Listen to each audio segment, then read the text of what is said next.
Assalamualaikum warahmatullahi wabarakatuh. Bagaimana kabar teman-teman semua hari ini? Senang sekali akhirnya saya Beri Fridiari bisa hadir lagi di channel Mami Yowa. Nah, setelah kemarin kita sukses mendengarkan cerita dari teman saya Olvi yang ada di Belanda, kali ini saya ingin mengajak teman-teman semua di sini untuk ke Australia. Jadi, saya akan mengontak salah satu teman saya, ada namanya Catur Adiatmoko, atau bisa dipanggil Catur, atau bisa dipanggil Moko. Moko ini adalah adik kelas saya waktu kuliah, yang dia akhirnya berhasil kuliah S2 waktu itu di Prancis kalau nggak salah, di Eropa, kemudian sekarang dia lagi melanjutkan PhD atau S3-nya di Australia. Nah, kita mau tahu nih bagaimana semangatnya dia dalam mengejar impian dan cita-citanya, dan juga bagaimana dia saat ini menghadapi situasi kondisi saat ini sedang masa-masa pandemi di Australia. Kita mau tahu update-nya bagaimana, dan yang pastinya bagaimana suasana puasa di bulan suci Ramadan pada kali ini yang dijalankan oleh Moko. Nah, mau tahu nggak gimana keseruannya? Langsung aja ya kita kontak Moko. Ini dia bersama dengan Moko. Halo Moko. Hai Mbak, gimana kabarnya? Alhamdulillah baik. Moko bagaimana kabarnya di sana? Alhamdulillah sehat juga. Gimana puasa di sana, Mbak? Puasa di sini ya dalam kondisi yang saat ini semua dunia lagi ngerasain kali ya Oke. masa-masa pandemi saat ini. Jadi lebih spesial sih karena bisa jauh lebih dekat dengan keluarga. Kalau aku pribadi karena aku untuk bekerja juga seminggu sekali atau mungkin tidak terlalu banyak sering keluar. Suami juga gitu. Jadi memanfaatkan momen ini jadi momen bersama dengan keluarga di momen puasa kali ini gitu. Kalau mau di sana bagaimana puasanya? Alhamdulillah deh, Mbak. Jadi di sini ya lebih enak sih daripada di Eropa ya, Mbak ya. Kenapa? Sebelumnya saya boleh Oh iya, boleh perkenalkan dulu kenalan dulu deh, yang kenalan dulu belum deh. tahu gitu, Mbak. Di saya Ahmad Satriudiat Moko. Teman-teman bisa dipanggil Moko sih. No, Teman-teman di sini oke. juga manggilnya Moko. Oke. Terus saya dari PSP 2010, adik kelasnya Mbak Berlin, lebih tepatnya praktikan waktu dulu kita ketemu Oke, kan Mbak. ya Waktu itu praktikan tuh kalau nggak jadi salah kalau di zaman Bumi dulu tuh Dasar ya. ada kuliah ya, ada praktikum. Praktikannya adalah Moko dan kebetulan waktu itu kita selang 2 tahun ya kalau nggak salah ya Moko ya. Yap, saya Oke. 2010 Mbak. Mm-mm. Ya, jadi ketemu waktu itu kan setelah dari praktikan Mbak. Nah, Oke. terus Mbak Berlin juga salah satu yang memotivasi saya dulu waktu itu untuk Waduh. tetap di perikanan waktu itu kan. Karena biasanya orang teman-teman ini banyak yang menganggap dirinya kesasar gitu, tapi gimana caranya kita harus tetap survive kan ya, karena kita nggak tahu ternyata rezeki dan jalan ke depannya jauh lebih baik gitu kan. Terus Moko Yap. sering curhat nih sama aku nih. Terus gimana Moko? Jadi ya hampir seperti teman-teman pada umumnya waktu itu perikanan kan Mbak. Setelah lulus kan pada bingung mau Mm-mm. nyari kerja dan lain sebagainya. Nah, karena kebetulan jurusan kita itu spesifik banget, rata-rata setelah lulus itu nyari kerjanya yang kalau misalkan di job fair itu yang semua jurusan kan Mbak. Oke, ya. Nah, dari situ saya mikir Mbak, kenapa kita nggak lanjut aja ke luar negeri gitu kan. Mm. Terus seberapa susah sih kalau misalkan kita mau nyari beasiswa gitu kan? Ya. Atau sebegitu susahnya kah gitu kan gitu Mbak. Mm-mm. Nah, dari situ tertarik pengen nyoba-nyoba Mbak. Nah, dari 2014 waktu itu coba coba-coba nyari browsing sendiri di internet, Mm. terus nyari kalau misalkan ada education fair gitu kan, Iya. datang dan lain sebagainya. Terus kita bikin list apa aja sih yang negara-negara yang biasanya dituju sebagai tujuan pencari beasiswa atau scholarship hunter, rata-rata kan bilangnya gitu waktu dulu kan. Nah, udahlah itu di list seluruhnya kan Mbak. Mm. Terus habis itu biasa apply kita persiapan dan lain sebagainya, persiapan kayak bahasa itu yang paling lama waktu itu hampir 1,5 tahun waktu itu Mbak. Oke, nah setelah persiapan bahasa nih, Moko sendiri dulu sempat cerita bahwa dia tuh zero banget soal Englishnya ya, Moko ya. Maksudnya benar-benar belajarnya dari nol banget. Boleh ceritain nggak proses belajarnya itu yang sampai ketemu profesor, sampai praktisnya setiap hari itu gimana? Oke, jadi waktu itu karena ya kebanyakan orang yang di daerah kita kan Mbak, jarang banget interaksi sama orang-orang yang native English speaker kayak gitu kan. Jadi bahasa Inggrisnya juga pas-pasan lah, cuma Oke. buat apa namanya ujian aja kan.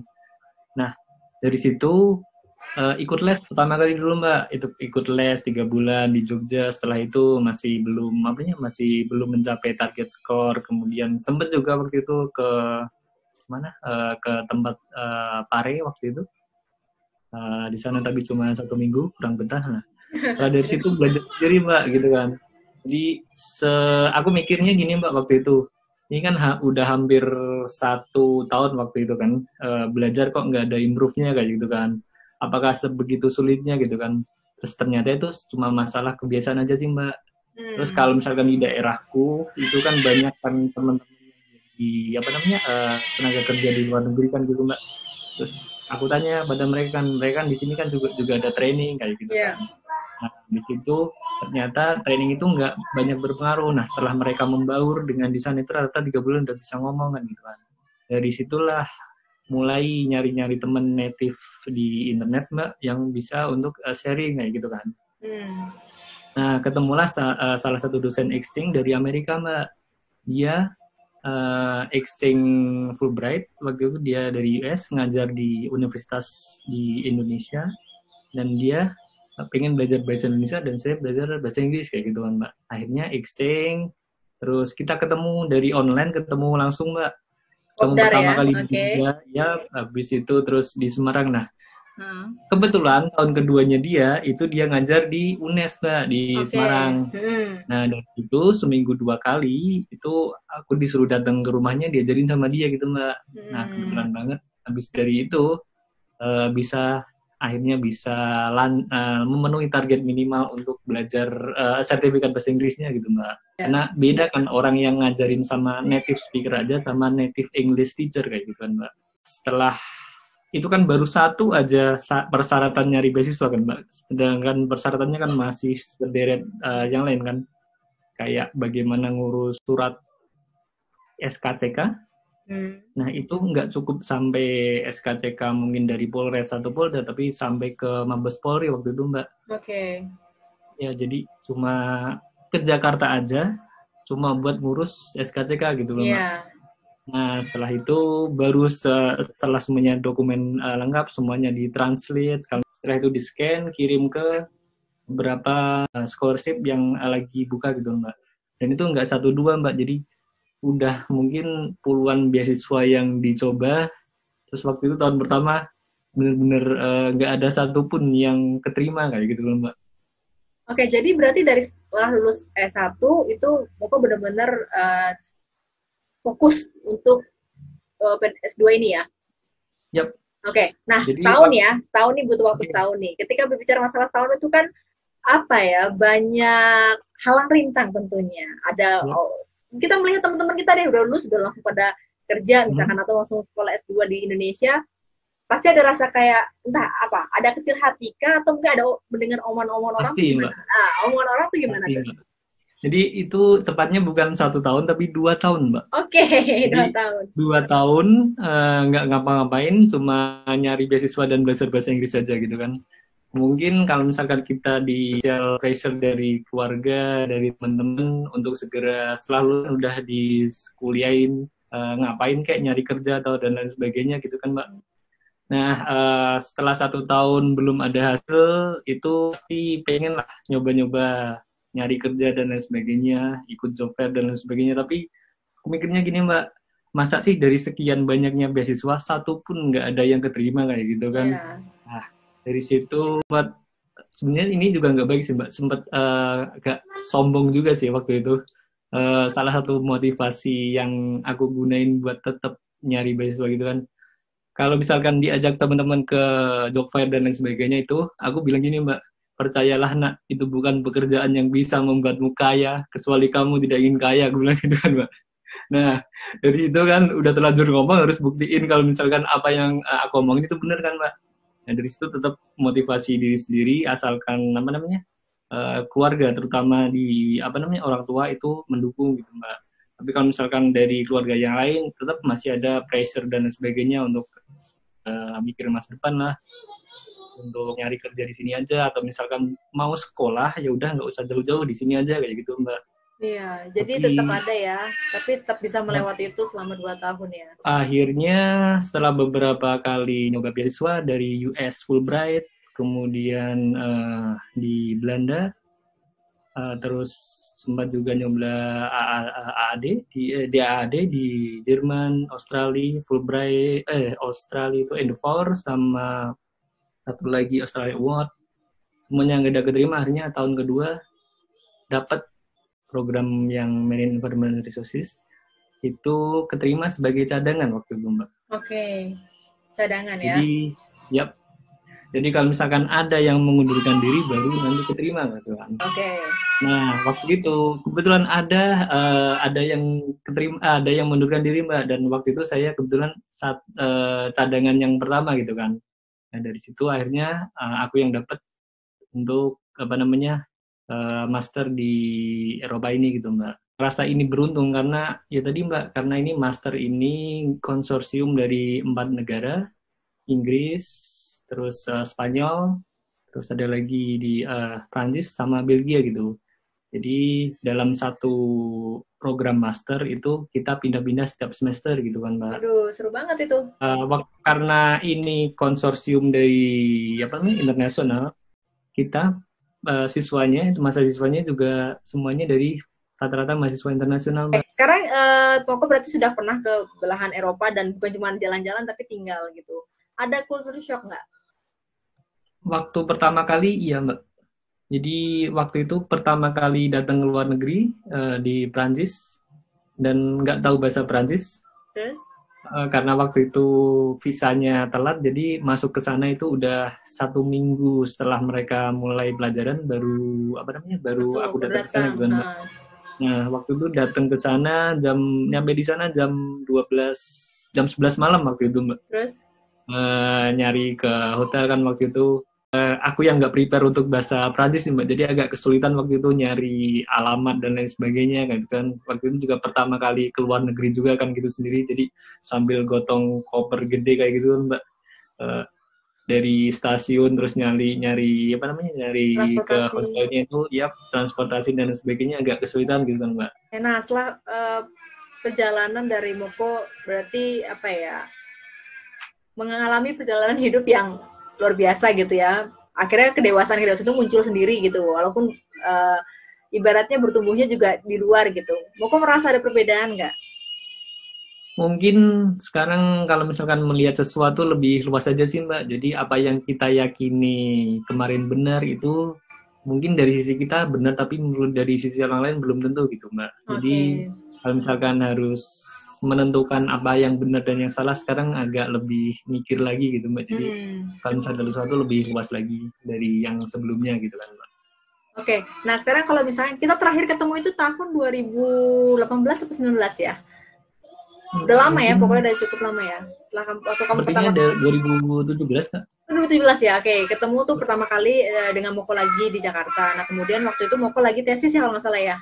Lagi penelitian. Nah, lagi penelitian dan dia berbicara banyak hal yang aku ngelihat, karena ini dari kita temenan dari zaman dulu waktu kuliah, luar biasa sih. Banyak banget perubahan yang aku lihat dari kamu, udah perubahan tuh jauh lebih ke positif pastinya. Nah, sekarang lost contact tiba-tiba nih. Terus tiba-tiba terdengar lagi sekarang sudah lagi S3 nih. Nah, gimana ceritanya tuh? Jadi waktu itu kan tesis setelah dari Belgia kan, Mbak, semester 3 itu kan semester 4-nya full untuk tesis aja kan. Nah, dari situ muncul rasa nasionalisme lah, Mbak, kayak gitu kan. Masa ini pengen lah risetnya di Indonesia gitu kan. Biar nanti bisa berguna lah di kemudian hari kayak gitu kan. Tapi kalau misalkan itu nggak mungkin juga kan waktu itu, karena kita di Eropa, terus sementara kalau misalkan nyari supervisor di Indonesia itu kan mungkin agak keteteran kayak gitu. Akhirnya aku coba ngontak beberapa profesor yang ada di luar negeri yang sudah pernah melakukan penelitian di Indonesia kan, Mbak. Nah, salah satu yang membalas email waktu itu tuh dari Australia, tepatnya dari CSIRO, Mbak, atau dari LIPI-nya Australia kan kayak gitu kan. Nah, artinya aku tanya sama dia, adakah project yang tahun ini saya bisa ikut sebagai project master kan tuh waktu itu gitu, Mbak. Akhirnya dia bilang iya gitu kan. Tapi waktu itu aku coba, karena keluar dari Uni Eropa kan, Mbak, lebih dari 3 bulan, jadi otomatis beasiswa yang dari Eropa itu di-cut, Mbak. Jadi kalau misalkan melakukan project lebih dari 3 bulan di luar Eropa, itu beasiswa Erasmusnya waktu itu di apa namanya di cut kayak gitu kan. Nah akhirnya aku coba apply beasiswa Endeavor untuk research scholarship di Australia dan akhirnya di nggak keterima juga kan Mbak. Nah terus sama si profesor yang di Australia itu ditanyain lagi gimana masih mau di sini atau enggak. Kita misal aku coba ke sana tapi pakai uangku sendiri, uang tabungan sendiri gitu kan Mbak. Oke. Di nanti ya jadi semoga nanti researchnya nanti waktu aku lakuin di Indonesia itu nanti bisa benar bermanfaat gitu kan Mbak. Nah setelah itu beneran akhirnya aku ada 2 pilihan waktu itu setelah semester 3 itu ada tawaran untuk research di Prancis dan waktu itu dapat income juga lumayan lah kan berapa ya sekitar 600 euro per bulan kalau join dengan mereka di Prancis atau tetap dengan rencana awal di Australia tapi projectnya di Indonesia gitu kan Mbak. Nah setelah itu milihlah ke Australia Mbak, datang akhirnya kan ke sini. Nah setelah di sini hampir berapa ya 7 bulan mungkin Mbak di sini. Nah sebelum ke sini karena nggak dapat scholarship lagi, coba nyari scholarship lagi Mbak. Jadi setelah benernya dapat master pun tetap harus nyari scholarship kan gitu kan. Akhirnya dapatlah coba ada project dari Marine Stewardship Council. Jadi dia itu salah satu lembaga sertifikasi seafood di internasional kayak gitu kan Mbak. Nah, ngirim research proposal ke sana dan diterima dan akhirnya uang yang rencananya tadi digunakan untuk membiayai risetnya sendiri akhirnya dibantu sama MSc ini Mbak gitu kan. Jadi akhirnya setelah dapat itu project di Indonesia bisa berjalan, terus tesisnya analisis dan lain sebagainya di Australia, kemudian defense tesisnya balik lagi ke Eropa gitu Mbak. Setelah selesai, sebelum balik lagi ke Eropa, itu ditanya sama si profesor yang di sini Mbak. Setelah ini mau ngapain gitu kan. Aku bilang belum tahu sih, tapi yang jelas pengen sekolah lagi gitu kan. Dari dia nawarin kalau misalkan di sini gimana gitu kan. Di sini sebagai apa nih? Dia bilang gitu kan.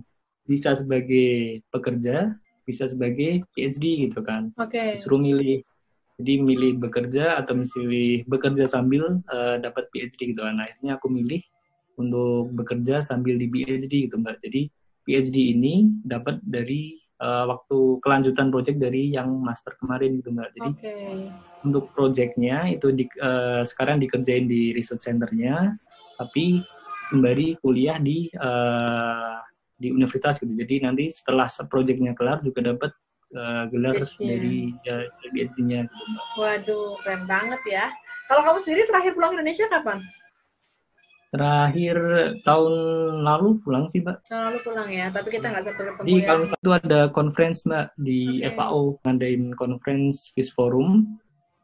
Nah saya masukkanlah research yang kemarin dibuat selama master gitu Mbak, dan alhamdulillah keterima dan bisa presenting research di salah satu prestigious forum waktu di FAO itu sebuah pengalaman yang luar biasa waktu itu. Tahun akhir 2018. Jadi setelah 2 bulan setelah selesai defense tesis gitu. Jadi ada pelan-pelan impian-impian Moko kemudian tercapai dengan segala macam usaha dan effort yang sudah Moko lakukan itu kan. Sekarang kalau bisa Moko bilang, apa lagi yang pengen Moko cari lagi? Mungkin beberapa pengalaman di dunia internasional, setelah itu balik lagi Mbak. Jadi untuk PhD ini nanti kemungkinan semoga ya Mbak ya, nggak nyampe 3 tahun kelar. Setelah itu mungkin ke lembaga penelitian internasional, salah satunya yang ditarget itu di FAO, pengen kerja di sana mungkin 1 periode atau 2 periode. Setelah itu baru balik ke Indonesia gitu Mbak. Oke, berarti tetap pengen kembali ke Indonesia ya. Long term plan-nya tetap balik ke Indonesia. Oke, Moko tadi bilang di awal ya bahwa Moko sempat ya sedikit takabur lah berbicara masalah ayo emang kalau kerja di sini bisa menghasilkan uang banyak. Nah, sekarang berbicara Moko sudah mencapai jenjang S1, S2, S3, pendidikan luar biasa, pengalaman luar biasa. Nah, dari segi finansial bagaimana? Moko merasakan apa? Ada yang berbeda nggak? Untuk finansial lebih baik sih Mbak gitu kan. Lebih baik. Berarti Nah, karena biaya hidup salah juga satu ditanggung juga concern ya? juga yang aku concern kan dari sisi finansial juga kan Mbak. Jadi Oke. banyak teman-teman yang rata-rata kerja di luar negeri gitu kan Mbak dan lain sebagainya takut pulang ke Indonesia gara-gara apa namanya finansial kan gitu kan. Mungkin kalau misalkan di Indonesia nanti gimana nggak dihargai atau dan lain sebagainya kayak gitu kan. Nah, untuk mensiasati itu jadi sebelum pulang ke Indonesia kalau bisa sudah bebas finansial. Jadi kalau misalkan beneran balik ke Indonesia cuma fokus buat Pengabdian. mengabdi aja bukan nyari finansial lagi gitu Mbak. Oke, wah keren ini, bagus nih. Berarti memang benar-benar ketika kita ingin dikatakan aku pengen mengabdi buat Indonesia, ya benar-benar total mengabdi ya. Oke, baik. Nah, kalau mau aku bisa ngasih suggest nih ke teman-teman semua di sini nih, yang pengen lagi menggapai impian dan cita-cita pengen keluar negeri, sekolah luar negeri, apa yang pengen mau aku sampaikan? Ini sih yakin aja kalau misalkan beasiswa itu bukan sesuatu yang susah untuk untuk dicapai gitu Mbak. Jadi kalau misalkan ada anggapan bahwa cuma orang pinter aja yang bisa dapat beasiswa ke luar negeri itu kurang tepat juga sih Mbak. Jadi kalau misalkan menurut aku sih itu orang yang akan berhasil mencapai beasiswa itu adalah orang yang punya impian yang tinggi dan yang paling lama meyakininya Mbak gitu. Jadi jangan putus asa atau misalkan cepat menyerah kalau misalkan punya impian yang tinggi atau apakah ini cuma sebatas impian atau ini nanti bisa menjadi realita gitu kan Mbak. Selama kita meyakininya insya Allah pasti akan tercapai gitu kan Mbak. Kalau misalkan saat ini update untuk soal masalah yang lagi ramai di dunia saat pandemi saat ini gini, di Australia sendiri saat ini bagaimana posisinya? Kalau untuk di Australia, khususnya di Tasmania ya Mbak ya, ini masih working from home Mbak, karena dari research centernya juga masih ditutup. Yeah. Bukan ditutup semuanya sih, tapi cuma dikurangi jumlah staffnya sampai 10%. Kemudian social distancing juga masih berlaku di sini, maksimal 2 orang dengan jarak 1,5 meter di public area dan lain sebagainya gitu kan. Semuanya masih dibilang belum kembali normal lagi. Oke, baik. Mungkin dalam beberapa minggu ke depan, berharapnya gitu.